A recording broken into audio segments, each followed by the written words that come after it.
어떤 사람이나 대상을 향하여 저 사람 신실하다라고 말할 때는 두 가지 조건을 갖추고 있어야 합니다. 첫 번째는 거짓이 없어야 되죠.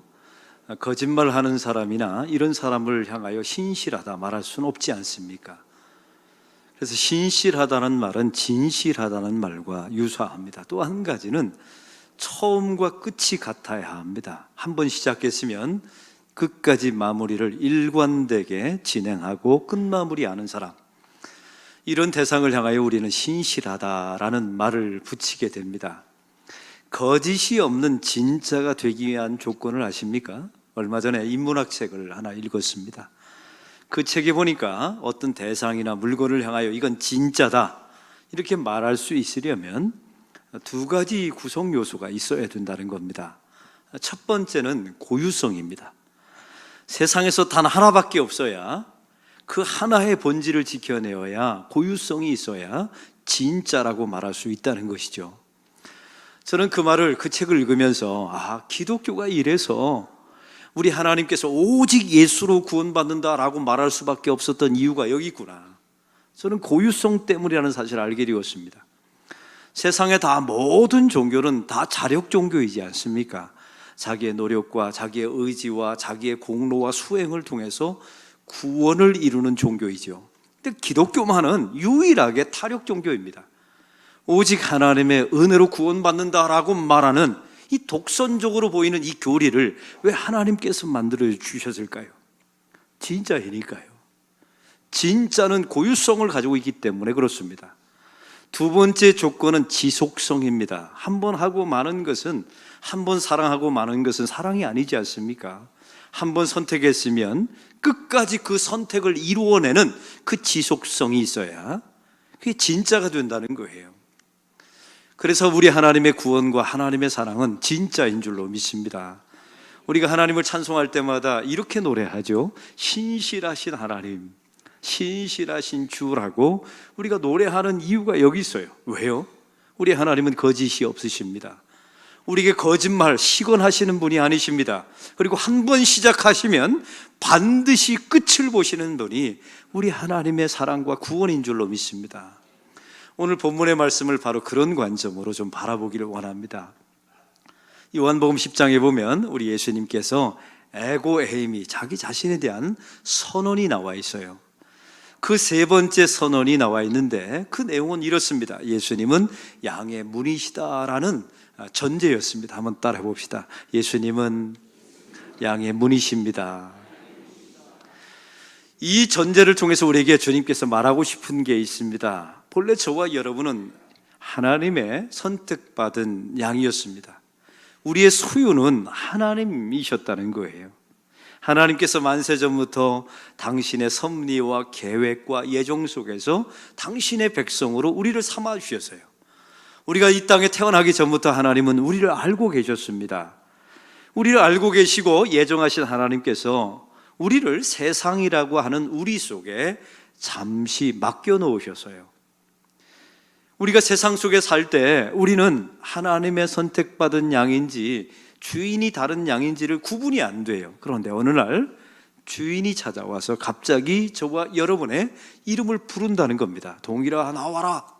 어느 순간에 뜻밖의 주님께서 찾아오셔서 우리 주인 되신 목자가 찾아오셔서 동일아, 정확하게 이름을 부르신다는 겁니다.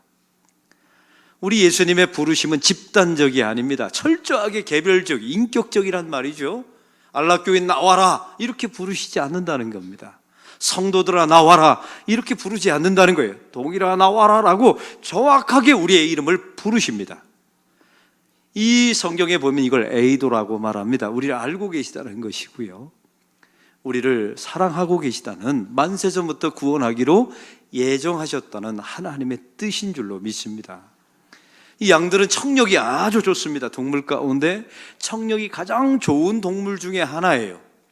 근데 이 양들이 주인의 목소리를 알아듣고 동일아 나와라 라고 말하는 순간에 그 무리 속에서 빠져나와 주인에게 간다는 것입니다.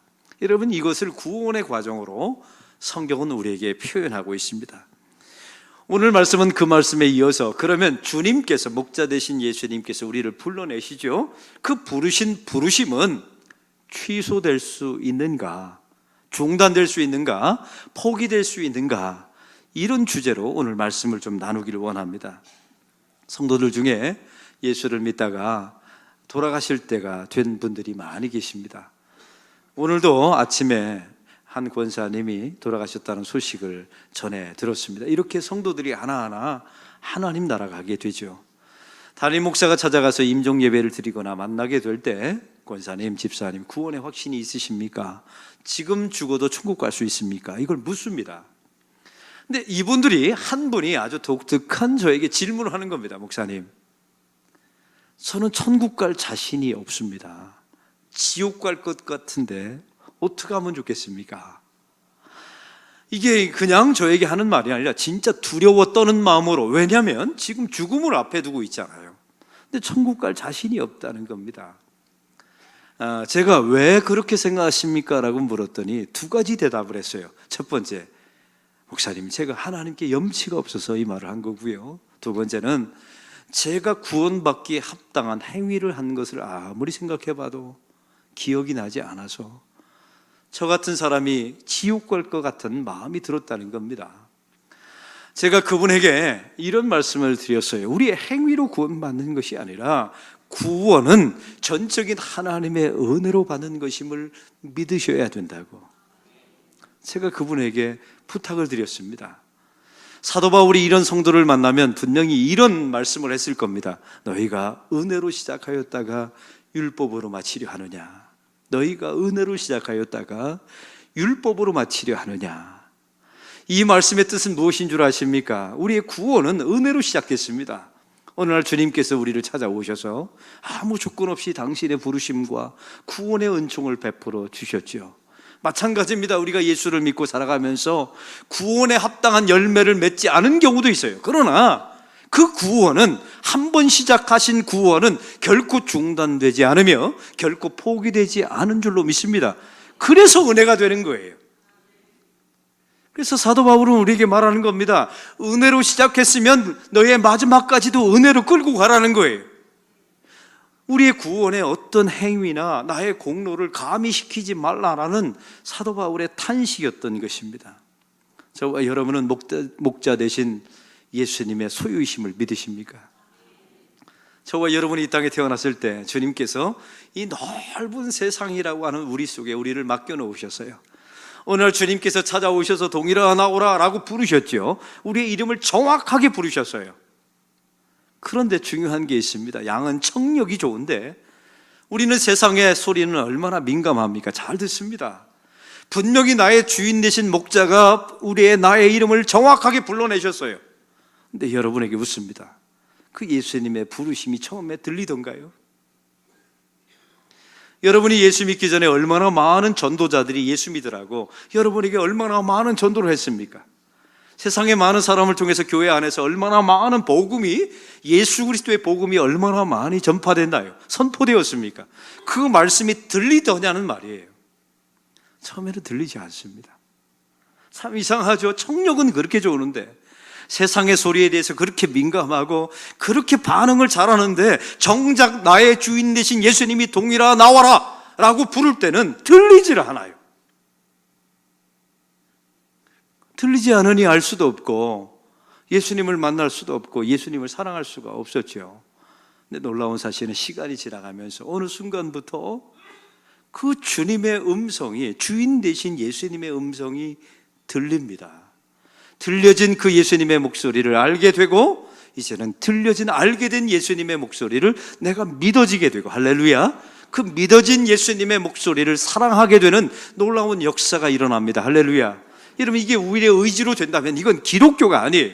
전적인 구원을 시작하신 하나님께서 우리의 끝까지 신실하신 하나님의 구원을 끌어가신다는 증거인 줄로 믿습니다.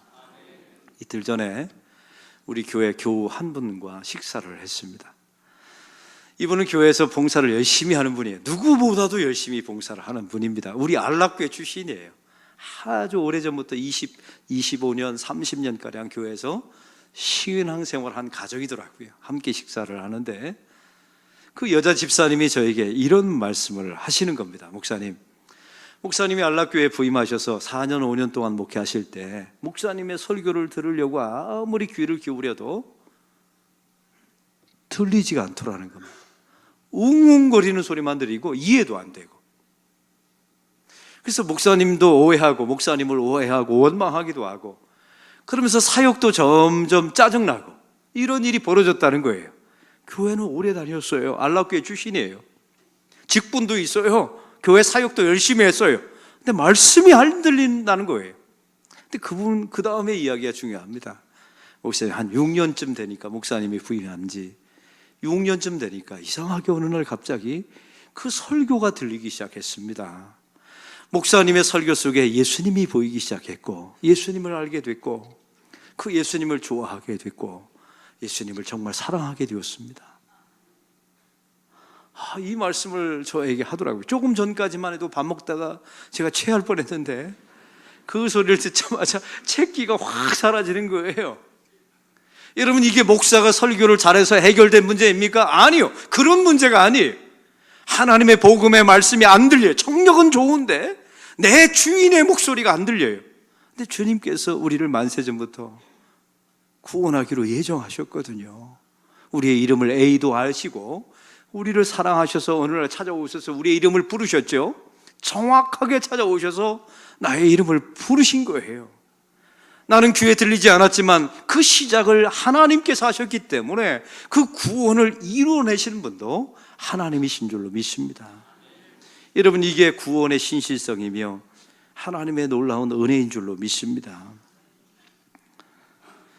예수 그리스도에게 부름받은 사람들은 처음엔 들리지 않지만 반드시 들리게 하고, 우리 주님께서 반드시 알게 하고, 또 반드시 믿게 하고, 결국은 예수님을 반드시 사랑하게 하셔서 저와 여러분을 구원해내실 줄로 믿습니다. 여러분, 이것을 성경에는 우리가 예정론이라고 말합니다. 만세전부터 우리를 구원하기로 택정하셨죠. 이 예정론에 대해서 말할 때 사람들은 이런 착각을 합니다. 모든 게 다 결정되어 있구나. 나는 가만히 있어도 우리 주님께서 알아서 구원해 주시겠구나. 이런 운명론을 말하고자 예정론을 말한 게 아닙니다. 많은 신학자들이 말했던, 성경이 말했던 이 예정론의 근본적인 신앙의 정신은 따로 있어요. 한번 주님께서 부르신 자들은 반드시 그들을 구원해내신다는 하나님의 신실성을 보여주는 것이 예정론입니다. 로마서 8장 20절은 이렇게 말합니다. 또 미리 정하신 그들을 또한 부르시고, 부르신 그들을 의롭다 하시고, 의롭다 하신 그들을 영화롭게 하셨느니라. 아멘. 여러분, 이 말씀의 내용은 이렇습니다. 주님께서 우리를 부르셨죠. 주님께서 나의 백성이라고 만세전부터 계획하셨다가 나의 이름을 부르십니다. 이거를 출애굽으로 비유한다면 우리는 죄의 종살이, 사망의 종살이 가운데 애굽에서 살았던 사람들이에요. 근데 어느 날 주님께 하나님께서 모세를 보내셔서 파라오에게 이렇게 말하죠. 내 백성을 보내라. 이스라엘 백성들이 구원해달라고 말한 적이 없었어요. 근데 주님께서 모세를 보내서 그 백성을 출애굽시켜 버리십니다. 강권하심으로 말이죠. 홍해를 건너는 방식을 보세요. 그들이 기도해서 건넌 게 아닙니다. 원망밖에 안 했죠. 그들이 홍해를 가르기 위해서 무엇인가 한 것은 아무것도 없어요. 원망과 비난밖에 안 했습니다. 우리 하나님께서 모세의 손길을 통해서 그 홍해를 일방적으로 하나님의 은총으로 가르십니다. 그리고 이스라엘 백성들을 그 홍해를 지나가게 하세요. 이게 주님의 첫 번째 부르심입니다. 이 부르심은 나의 공로와 나의 의지와 나의 노력으로 된 게 아니에요. 강권하심으로 오직 하나님의 은혜로 부르심을 받은 겁니다. 할렐루야. 성도의 부르심은 다 이런 거예요. 제가 여러분을 보니까 이미 홍해를 다 건너셨네요. 이제 나 애굽 땅으로 돌아갈래 라고 말해도 못 돌아갑니다. 제가 여러분이 한번 여쭤볼게요. 앞으로 예수 안 믿을 계획이 있으신 분? 제가 얼굴 보니까 없어요. 왜냐하면 예수 믿어보기도 하고 안 믿어봤는데 예수 믿은 후가 훨씬 좋았잖아요. 또 한 가지 이유가 있어요. 이것은 나의 노력으로, 나의 의지로 건넌 홍해가 아니기 때문에 돌아갈 수 없는 겁니다. 이제 하나님께서 여러분의 인생을 광야 40년 동안, 오늘 성경은 말하죠. 영화롭게 우리를 의롭게 하시고 우리를 성화의 삶으로 40년 동안 여러분의 인생을 조련하실 것입니다. 하나님의 백성에게 맞게 가나안 땅의 삶에 합당한 인생으로 저와 여러분을 만들어 가실 거예요. 만들어 가다가 안 되면, 우리 의복을 벗다 애굽의 옷을 벗다 안 벗으면 주님께서 우리를 죽이실 거예요. 이분신 권사님처럼 돌아가시게 하셔서 우리의 모든 세상의 옷을 다 벗겨버리시고 이제 주님께서 영화의 옷을 입혀주셔서 천국으로 인도해 가실 줄로 믿습니다. 그래서 이 로마서 8장 20절은 이렇게 말하죠. 우리를 영화롭게 하셨느니라 라고 과거형으로 말씀하세요. 사실은 우리는 아직 천국에 가지 않지 않았습니까? 우리는 아직 죽지는 않았어요. 근데 왜 가나안 땅 천국을 갈 것을 주님께서 과거 완료형으로 말씀하셨을까요? 한번 시작하신 주님의 부르심은 천국까지 반드시 이어진다는 주님의 약속인 줄로 믿습니다. 이 예수님의 한 번 부르심과 주님의 이 홍해를 건너는 이 사건은 왜 취소되지 않을 수밖에 없을까요? 여러분, 왜 취소 안 되는 것입니까? 이것은 두 가지 이유 때문에 그렇습니다. 첫 번째는 만세전부터 주님께서 철저한 섭리와 계획과 예정 속에서 진행된 구원이기 때문에 이것은 한순간에 여러분의 행위를 통해서 취소될 리가 없습니다. 중단될 수가 없었던 거예요. 또한 두 번째 이유가 있습니다. 하나님께서 당신의 백성을 만세전부터 정하셨죠. 그리고 그 백성을 예수님에게 맡겨주신 거예요. 그러므로 예수님께서 그 구원의 사역을 중단할 수 없으신 겁니다. 오늘 성경 28절 29절을 다 함께 한 목소리로 읽겠습니다. 내가 그들에게 영생을 주노니 영원히 멸망하지 아니할 것이요 또 그들을 내 손에서 빼앗을 자가 없느니라.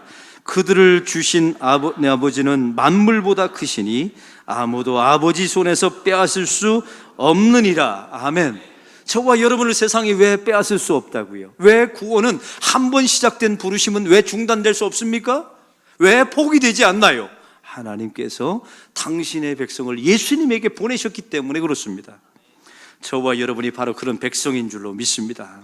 사랑하는 성도 여러분, 그럼 성경 속에 나타난 바리새인들은 어떻게 되는 겁니까? 예수님을 십자가에 죽였던 바리새인, 서기관, 사두개인, 제사장, 이걸 지금 교회로 말한다면요, 교회 하나 있는 목사들, 장로님들, 권사님들, 안수 집사님들이 예수님을 죽인 겁니다. 지금으로 비유한다면 말이에요, 종교 지도자들이 예수님을 십자가에 죽였던 거예요. 여러분, 그 이유가 무엇이라고 생각하십니까? 이 바리새인들의 구원은, 이 사람들은 처음에 하나님을 잘 믿었던 사람들이었어요. 믿는다고 자부했었죠. 나 같은 사람이 아니면 누가 구원받으랴 확신이 있었던 사람이에요. 나는 만세전부터 하나님의 택하신 선민으로 정해졌다라고 믿었던 선민의식을 가지고 있었던 사람들이에요. 이 사람들은 율법을 누구보다도 가장 철저하게 지켰던 사람들입니다. 그런데 이 사람들이 예수님을 십자가에서 살해했어요. 여러분, 그 이유가 무엇입니까? 하나님의 부르심이 취소된 것입니까? 그들의 행위를 보고. 하나님의 부르심이 중단된 것입니까? 그들의 악행을 보고요? 아닙니다. 성경이 말하는 바리새인, 서기관, 사두개인, 이 제사장들은 이런 사람들이었던 거예요. 자기 자신들이 하나님을 믿고 있다고 위장했던 사람에 불과합니다. 하나님이 그들을 부르신 적이 없어요. 그들은 하나님을 믿는다고 말하면서 실상적으로는 자기 자신의 배를 부리고 자기 자신을 믿었던 사람이죠. 자기의 영광을 추구하고 자기 자신의 영화와 자기 자신의 이익을 위하여 교회와 성전과 하나님을 팔아먹었던 사람들이었던 거예요. 이 사람들은 하나님을 믿는다고 위장했던 사람에 불과합니다. 또 한 가지는 하나님을 정말 잘 믿었다고 착각했던 사람들이에요. 하나님은 그들을 부르신 적이 없었던 것입니다. 그래서 하나님은 취소하신 적이 없어요. 성경에 나타난 가룟 유다는 어떻게 되는 것입니까? 예수님의 제자였습니다. 3년 동안, 공생애 동안 따라다녔죠. 이 가룟 유다가 결국은 예수님을 팔아먹고 자살로 끝나지 않습니까? 예수님의 부르심이 중단된 것입니까? 예수님께서 가룟 유다를 구원하기로 작정하셨는데 중간에 그의 탐심을 보고 취소하신 것이 맞습니까? 성경은 그렇게 말한 바가 없습니다. 여러분, 성경에 주님께 부름받고 주님께 쓰임받았던 사람들의 공통점이 있어요. 다 주님이 찾아가신 사람들입니다. 아브라함을 보세요. 갈대아우르에서 우상장사할 때 하나님께서 그를 찾아가십니다. 베드로를 보세요. 그가 자기 생업 가운데 물고기 잡이를 할 때 주님께서 디베라 바닷가로 그를 찾아가십니다. 사울을 보세요. 예수 믿는 사람을 탄압하려고 그는 다메섹으로 가는 도중에 주님께서 그를 빛 가운데 찾아가십니다. 사울아 사울아 어찌하여 나를 핍박하느냐. 주님께서 사울을 찾아가셔서 그를 부르십니다. 다시 말하면요, 나 준비되어 있습니다. 나 같은 사람이 쓰임받으면 누가 받겠습니까? 저 자원하겠습니다. 주님을 위해서 일하겠습니다. 저를 써주세요. 저는 그럴 만한 자격이 있습니다 라고 말하는 사람은 성경에 단 한 번도 부른 적이 없어요.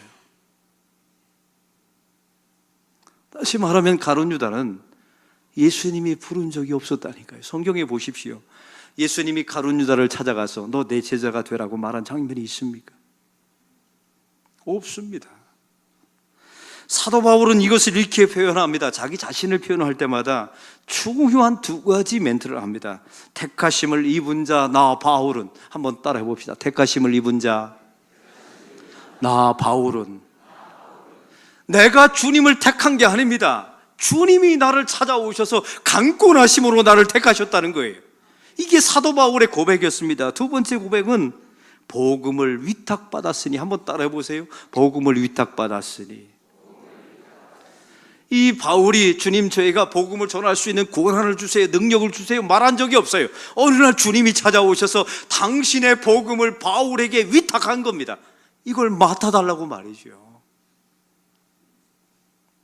우리 교회는 3년마다 항존직 선거를 합니다. 하면 이게 장로교 제도 가운데 하나 맹점이 하나 있어요. 본래 성경에 하나님께서 직분을 뽑을 때는 두 가지 방법을 쓰십니다. 찾아가서 해달라고 말하고, 두 번째는 제비 뽑기를 합니다. 왜 이런 방식으로 할까요? 그래야 은혜가 무엇인지 아니까요. 근데 교회는 이게 민주주의화되고 제도화되다 보니까 공정성을 위해서 투표해서 장로님은 3분의 2, 안수집사 권사님은 2분의 1이 되어야 이 투표에서 통과되고 사역자로 서게 됩니다. 이런 분위기를 만들면 한 가지 약점이 있어요. 나 준비되어 있습니다. 나 뽑아주세요. 나 같은 사람이 아니면 누가 일합니까? 이런 분위기가 만들어질 가능성이 있어요. 이건 하나님의 부르심이 아니었던 겁니다. 가룟 유다는 누구였을까요? 홍해를 건너긴 건넜어요. 근데 지가 배를 만들어서 건넌 사람입니다. 가룟 유다는 누구입니까? 자기가 헤엄쳐서 건넌 사람이에요. 내가 건널 수 있는 강이 아니지 않습니까? 그 구원의 강, 하나님의 부르심은 내가 노력해서 내가 탐원해서 이루어지는 게 아니에요. 하나님이 찾아오셔서 우리를 선택하시고 예정하시고 부르셔야만 되는 거예요. 하나님이 홍해를 갈라주셔야만 우리는 은혜로 지나갈 수밖에 없는 존재였던 거죠. 가룟 유다는 자기가 배 만들어서 건넌 겁니다. 그리고 착각했죠. 주님의 제자가 되었다고. 그는 위장했습니다. 예수님을 믿는 것처럼. 어떤 문제와 예수님 자기의 이익과 맞지 않은 상황이 딱 되자마자 가룟 유다는 다시 홍해를 헤엄쳐서 이집트로 들어간 것과 무엇이 다릅니까? 사랑하는 성도 여러분, 그래서 이 장로교회 제도, 이 선거 제도의 맹점을 이길 수 있는 방법은 딱 하나밖에 없어요. 저와 여러분이 피택되고 하나님의 사역자가 되었을지라도, 하나님, 저는 죄인입니다. 저는 하나님의 선택을 받을 만한 자격이 없습니다. 누구보다도 저 자체를 잘 압니다. 이렇게 죄인임에도 불구하고 구원의 부르심을 주시고 하나님의 사역자로 부르신 것은 전적인 하나님의 은혜입니다. 이것만이 하나님의 부르심입니다. 그 부르심이 없다면 여러분은 제2의 바리새인이 될 것이며 제2의 가룟 유다가 될 것입니다. 언젠가는 자기 힘으로 다시 수용해서 이집트 땅, 죄악된 그 다시 도성으로 들어갈 사람이란 말입니다. 우리 주님께서 만세전부터 당신의 백성들을 계획하셨습니다. 구원하기로 이미 이름을 알고 계셨죠. 저와 여러분을 세상이라는 우리 속에 잠시 놓아두셨습니다. 어느 날 주님께서 찾아오셔서 저와 이름을 정확하게 부르시죠. 우리는 처음부터 그분의 목소리를 알아듣은 적이 없었어요. 근데 어느 순간부터 그분의 목소리가 들리고 설교도 들리고 그 설교 속에 예수님도 보이고 그 보인 예수님이 점점 좋아지고 그 예수님을 정말 믿어지는 역사가 일어나게 된 줄로 믿습니다. 이것은 우리의 노력과 힘으로 된 것이 아닙니다. 우리 주님께서, 신실하신 하나님께서 만세전부터 계획하신 당신의 구원의 계획을 성취하시는 줄로 믿습니다. 우리의 안락교회가 이번에 52명이 단기 선교를 다녀왔습니다. 우리 안락교회가 10여 년 전에 이 필리핀을 정하고 어느 곳에 우리 선교지를 정할까 고민하다가 남르이라고 하는 앙겔로스에서 북쪽으로 3시간 올라가야 되는 아주 오지에 우리 안락교회가 선교지를 정했어요. 참 기가 막힌 것은 보세요. 우리와 아무런 연고도 없는 곳입니다. 우리와 민족도 달라고 색깔도 다르고 언어도 달라요. 근데 우리가 비행기를 타고 1500km를 날아갑니다. 여기서 앙겔로스까지 1500km를 날아가요. 각 개인이 100만 원씩 내서. 이번 선교팀이 그러니까 5200만 원가량이 든 거예요. 한 팀이 꾸려지는데 놀라지도 않아요. 이 정도 비용을 내서 우리가 비행기를 타고 1500km를 달려갑니다. 앙겔로스에 도착하면 거기서 버스를 타고 또 2시간을 북쪽으로 올라가요. 거기서 산으로 올라가는데 또 안 돼서 트럭을 타고 또 1시간을 올라갑니다. 그 오지의 오지를 찾아가서 교회를 세우고 우리가 복음을 전하고 함께 예배드리고 세례를 베풀고 이런 일을 지금까지 10년 동안 해왔어요. 그런 과정 속에서 조원준 선교사님이 그 강에서 순교하셨죠. 우리가 교회를 세운 그 마을의 강에서 순교하셨어요. 하나님의 선교가 중단될 줄 알았죠. 다 중단될 것이라고 그 남미 사람들은 우리에게 예측했답니다. 그런데 그 선교가 지속됐어요. 이번에 10년째 우리가 12기째 갔는데 얼마나 교회가 많이 부흥하고 성도들이 얼마나 진실하고 눈빛이 달라요. 여러분 8년 전에 처음에 거기 땅 밟기 하고 교회를 6년, 7년 전에 교회를 세웠을 때는 교인들이 반응이 하나도 없었어요. 마음에 이런 것도 없었고요. 손 들고 이런 것도 없었어요. 눈이 완전히 눈동자가 풀려 있었다니까요. 6년, 7년 동안 복음을 전하고 우리가 지속적으로 헌신하면서 찾아가게 될 때 주님께서 그들을 정확하게 이름을 불러주시고 처음에는 안 들렸죠. 놀라운 사실은 지금은 소문을 듭니다. 찬양하고 펄쩍펄쩍 뛰어요. 그 예배 시간에 눈물 흘립니다. 예배 시간에 아멘 아멘 아멘 화답을 합니다. 제가 물어봤어요. 저들이 뭐라고 말하냐고. 예수님이 너무 좋답니다. 할렐루야. 이런 사건을 보면서 이번에 처음 선교간 한 교인이 그러더라고요. 목사님 대단하십니다. 어떻게 이런 일을 이뤄냈습니까? 제가 한 거 아닙니다. 제가 했다면 이 정도 못해요. 제가 그럴 능력도 없고요. 선교는 하나님께서 하시는 줄로 믿습니다. 하나님께서 이루어 주신 거예요. 당신의 백성들을 만세전부터 남리 그 오지에 있는 백성을 만세전부터 나의 백성으로 삼아 놓으신 것이죠. 그리고 세상에서 방목하다가 어느 날 저와 여러분을 통해서 정확하게 그들의 이름을 불러내신 겁니다. 그들은 들리지 않았죠. 그러나 하나님의 백성이었기 때문에 들리고 믿고 알고 예수님을 사랑하게 되는 역사가 일어나게 된 줄로 믿습니다. 이런 구원의 여정이 여러분의 삶 가운데 이어질 것입니다. 기대하십시오. 우리는 부족하고 주님 앞에 구원받을 만한 행위 없습니다. 그게 귀한 거예요. 여러분 그걸 알아본다는 게 귀합니다. 그런 사람에게 더 은혜를 베푸셔서 주님께서 결국은 당신의 신실함으로 당신의 백성을 결국 천국에까지 인도하실 줄로 믿습니다. 이런 여정을 힘을 쫙 빼고 주님께서 원하시는 길을 잘 따라가는 하나님의 백성들이 되기를 축원합니다. 하나님 아버지, 오늘 말씀을 통하여 우리 주님의 구원의 신실함을 말씀을 통하여 보여주심을 감사합니다. 이렇게 구원해 주심을 너무 감사드립니다. 신실하신 하나님 영광받아 주옵소서. 예수 그리스도의 이름으로 기도하옵나이다. 아멘. 우리 다 같이 일어나셔서 오늘 말씀을 생각하면